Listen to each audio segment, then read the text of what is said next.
the people. Hindi ko akalaing masasangkot ka sa ganitong kaso. Hindi ka na dapat nagpunta eh. Kaya ko na ayusin to. Alam ko na sasabihin ko. As usual, gagamitin ko na lang ang dahilan ng sakit ko. Huwag ka na mag-alala. I already explained myself. Kung hindi ka naniniwala sa akin, ba't di mo tanongin to kasama ko babae? Isa yan sa palatandaan na malala ang sakit niya. Sir, dala ko ang mga medical record ng sakit ni Mr. Ren. Eto, sir. Hindi kayang kontrolin ng kliyente ko ang pag-iisip niya. Sumasailalim pa siya ngayon sa isang delikadong medical treatment. Meron na siyang record dito sa police station, pero mas mabuting basahin niyo yan ulit. Fill-upan mo muna tong lawyer's form.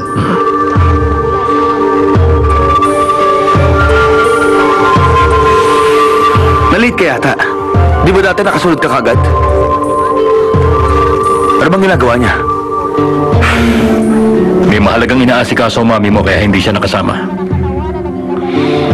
Pinagtatakpa mo na naman siya. Ano, kasama ba sa mga binabayaran niya? Hoy, miss. Paglabas natin dito, pag-usapan natin kung paano mo ko babayaran. Dito na nga yun. Ayun sila, oh. Ayun sila. Nasaan? Ayun, oh. Buti na lang at abutan natin dito yung mayabang na yan. Mamang pulis, makinig ka sa amin. Magsusumbong kami. Oo nga. Ay, nako, buti nandito ka pa. Sumunod kami dito para tulungan ka. Oo nga. Tama siya. Isusumbong namin ang ginawa sa'yo ng lalaking yan. Tinulungan mo lang naman siya, di ba? Pero niloko ka niya. Naku, mamang pulis, makinig kayo sa akin. Mabait yung babae yun. Tumulong lang naman talaga siya eh. Wala siyang kasalanan. Itong lalaki to, kasalanan niya lahat. Inutusan niya yung babaeng yan at pinadrive niya yung kotse niya. Pinaatras niya kaya nabangga niya yung bus. Oo nga. Ito ang dapat niya ikulong dahil napakayabang nitong taong to. Alam niyo bang inutusan niya ang babaeng yan na umatras kaya biglang nabunggo yung bus na sinasakyan namin. Tumigil kayo! Huwag kayo nakikialam! Bakit mo ba pinagtatanggol yan? Pinabalaan kita. Kahit may abogado ka, hindi ka makakaligtas. Meron siyang testigo na magpapatunay na inosente siya. Alam Ano ba kayang kaso mo? yabang mo kasi.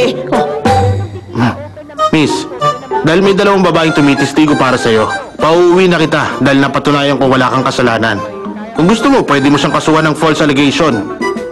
Hindi na kailangan. Uuwi na lang ako. Kung gusto mo, pag-usapan nyo na lang ang nasira.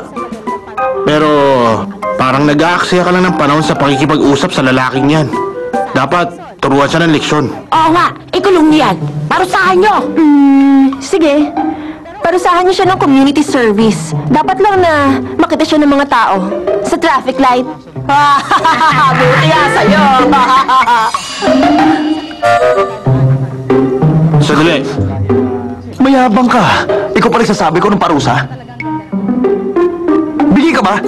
Wala ka bang maisip gawin? Marami siyang witness. Wala na akong magagawa.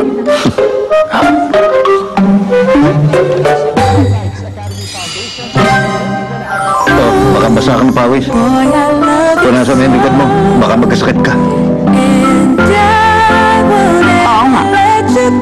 Tama siya, Michelle. Alam mo, kanina ka pa amoy malas ng isda eh. Magbihis ka nga. Pustahan na lang tayo ulit. May bagong girl dito sa school. Lahat ng lalaki dito sa campus, hindi makuha ang number niya. Kaya mo kayang halikan yung sinasabi kong girl? Pablo Escobar, Butya, simula ngayong boost sa Primetime Bida. Ang programang ito ay hatid sa inyo ng Pantene Total Care Conditioner, Olay Natural White, Nido 3 Plus, Safeguard Professional Care.